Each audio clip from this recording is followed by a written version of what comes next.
Hi all, അസ്സലാമു അലൈക്കും. Welcome back to Silna's kitchen.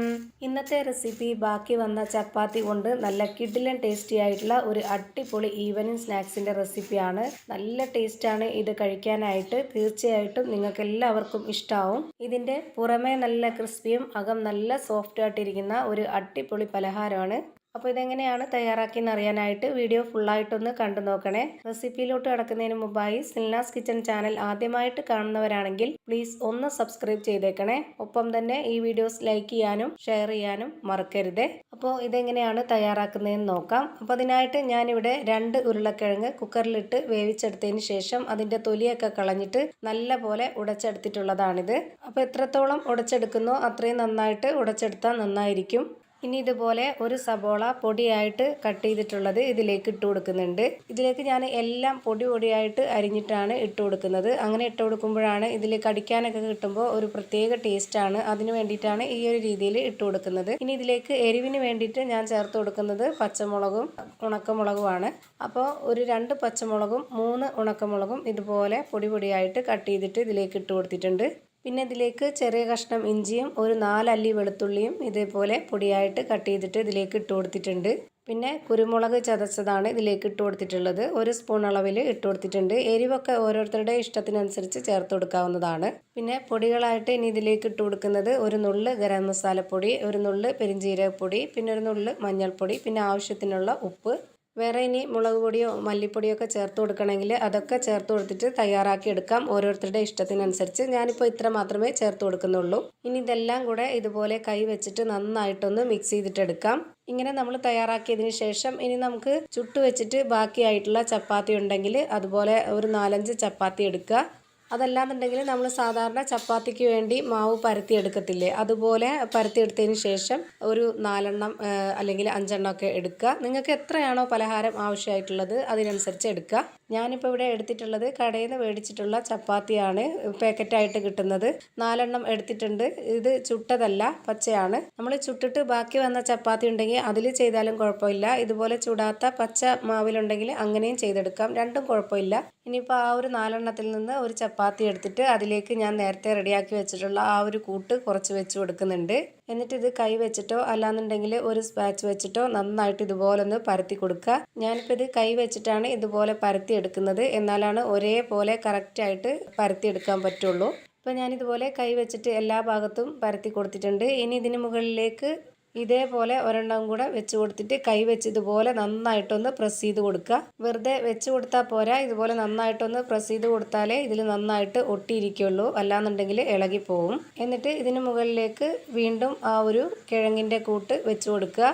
നേരത്തെ പോലെ തന്നെ കൈവച്ചിട്ട് നന്നായിട്ട് പരത്തിയെടുത്തതിന് ശേഷം അതിന് മുകളിലേക്ക് വീണ്ടും ഒരു ഷീറ്റ് കൂടി വെച്ച് കൊടുക്കുക. എന്നിട്ട് വീണ്ടും കൈകൊണ്ട് നല്ല പോലെ ഒന്ന് പ്രസ് ചെയ്ത് കൊടുത്തതിന് ശേഷം അതിന് മുകളിലേക്ക് വീണ്ടും ആ ഒരു കിഴങ്ങിൻ്റെ മിക്സ് വെച്ച് കൊടുക്കുക. അങ്ങനെ ഞാനിപ്പോൾ 3ാമത്തെ ഷീറ്റിൻ്റെ മുകളിലാണ് ഇതുപോലെ പരത്തി വെച്ച് കൊടുത്തിട്ടുള്ളത് ഈ ഒരു കൂട്ട്. ഇനി ലാസ്റ്റായിട്ട് 4ാമത്തെ ഷീറ്റ് കൂടി വെച്ച് കൊടുക്കുന്നുണ്ട്. എന്നിട്ട് ഇതുപോലെ കൈകൊണ്ട് വീണ്ടും നന്നായിട്ടൊന്ന് പ്രസ് ചെയ്ത് കൊടുത്തതിന് ശേഷം ഇതുപോലെ നമുക്കൊന്ന് റോൾ ചെയ്തിട്ടെടുക്കാം. ഇങ്ങനെ റോൾ ചെയ്ത് കൊടുത്തതിന് ശേഷം ഒന്ന് നന്നായിട്ടൊന്ന് ഒതുക്കി കൊടുക്കണം. എന്നിട്ട് ഇതിൻ്റെ 2 അറ്റവും ഒന്ന് കട്ട് ചെയ്ത് മാറ്റുന്നുണ്ട്. കട്ട് ചെയ്ത് മാറ്റുന്നതെന്ന് പറയുമ്പോൾ ഇത് കളയത്തൊന്നുമില്ല, ഇത് നമ്മൾ ഫ്രൈ ചെയ്ത് എടുക്കുന്നതാണ്. ഇതൊരു ഷേപ്പും ആകൃതിയൊന്നും ഇല്ലാത്തതായതുകൊണ്ട് ഇത് വീഡിയോയിൽ കാണിക്കുന്നില്ല എന്ന് മാത്രമേ ഉള്ളൂ. എന്നിട്ട് ഇത് ഈ ഒരു വലിപ്പത്തിൽ ഞാനിപ്പോൾ ഇതെല്ലാം കട്ട് ചെയ്തിട്ട് എടുക്കുന്നുണ്ട്. ഇതിന് വേണമെന്നുണ്ടെങ്കിൽ നമുക്ക് റൗണ്ട് ഷേപ്പിൽ വേണമെങ്കിലും ആക്കാം, കൈകൊണ്ട് നന്നായിട്ടൊന്ന് ഒതുക്കി കൊടുത്താൽ മതി. ഞാനിപ്പോൾ ഇതാ ഈ ഒരു ഷേപ്പിൽ തന്നെയാണ് വെച്ചിരിക്കുന്നത്. ചെറുതായിട്ട് ഇതുപോലെ ഒന്ന് കറക്റ്റ് ലെവലാക്കി കൊടുത്തതേ ഉള്ളൂ. ഇപ്പോൾ ഇതാ കാണാൻ തന്നെ നല്ല ഭംഗിയുണ്ട്. ഒരു റസ്കിൻ്റെ ഒക്കെ ആ ഒരു ഷേപ്പിലാണ് ഇത് എടുത്തിട്ടുള്ളത്.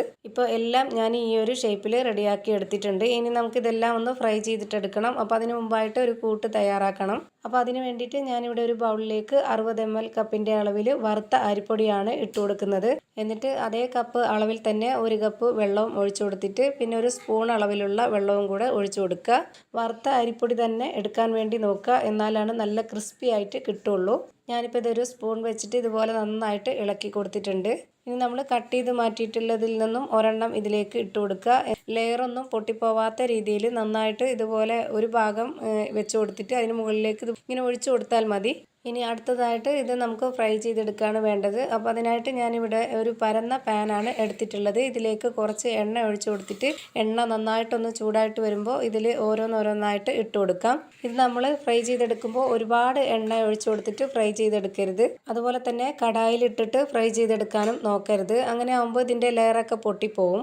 അതുകൊണ്ട് ഇതുപോലെ പരന്ന പാനിൽ തന്നെ ഇട്ട് കൊടുത്തിട്ട് ഫ്രൈ ചെയ്തെടുക്കാൻ വേണ്ടി നോക്കുക. ഇപ്പോൾ ഇതിൻ്റെ ഒരു സൈഡ് നല്ല പോലെ വെന്ത് കിട്ടിയിട്ടുണ്ട്. ഇനി നമുക്കിതെല്ലാം ഒന്ന് തിരിച്ചിട്ട് കൊടുക്കാം. അങ്ങനെ ഞാനിപ്പോൾ ഇത് തിരിച്ചിട്ട് കൊടുത്തതിന് ശേഷം ആ ഒരു ഭാഗവും കൂടെ വെന്ത് കിട്ടിയിട്ടുണ്ട്. ഇനി ഇതിൻ്റെ സൈഡ് ഭാഗമൊക്കെ ഒന്ന് വേവിച്ചെടുക്കാനായിട്ട് ഇതുപോലെ ഓരോ ഭാഗവും ഇങ്ങനെ കറക്കി കറക്കി വെച്ച് കൊടുത്തിട്ട് നന്നായിട്ടൊന്ന് ഫ്രൈ ചെയ്തിട്ടെടുക്കുക. അപ്പോൾ ഞാനിപ്പോൾ ഇവിടെ ഇതെല്ലാം തിരിച്ചും മറിച്ചൊക്കെ ഇട്ട് കൊടുത്തിട്ട് നന്നായിട്ട് വേവിച്ചെടുത്തിട്ടുണ്ട്. ഇനി ഇതെല്ലാം എണ്ണയിൽ നിന്ന് എടുത്തു മാറ്റാം. അപ്പോൾ ഇതാ പുറമേ നല്ല ക്രിസ്പിയും അകം നല്ല സോഫ്റ്റും ആയിട്ടുള്ള ഒരു അടിപൊളി ഈവനിങ് സ്നാക്സാണ് റെഡിയായി കിട്ടിയിട്ടുള്ളത്. നല്ല ടേസ്റ്റാണ് ഇത് കഴിക്കാനായിട്ട്, എല്ലാവർക്കും ഇഷ്ടമാവും. അപ്പോൾ ഇതേപോലെ ഇനി നിങ്ങളും ഒന്ന് ട്രൈ ചെയ്ത് നോക്കുക. അപ്പോൾ ഇത്രയേ ഉള്ളൂ ഇന്നത്തെ വീഡിയോ ഇഷ്ടമായാൽ ലൈക്ക് ചെയ്യാനും കമൻറ്റ് ചെയ്യാനും ഷെയർ ചെയ്യാനും മറക്കരുത്.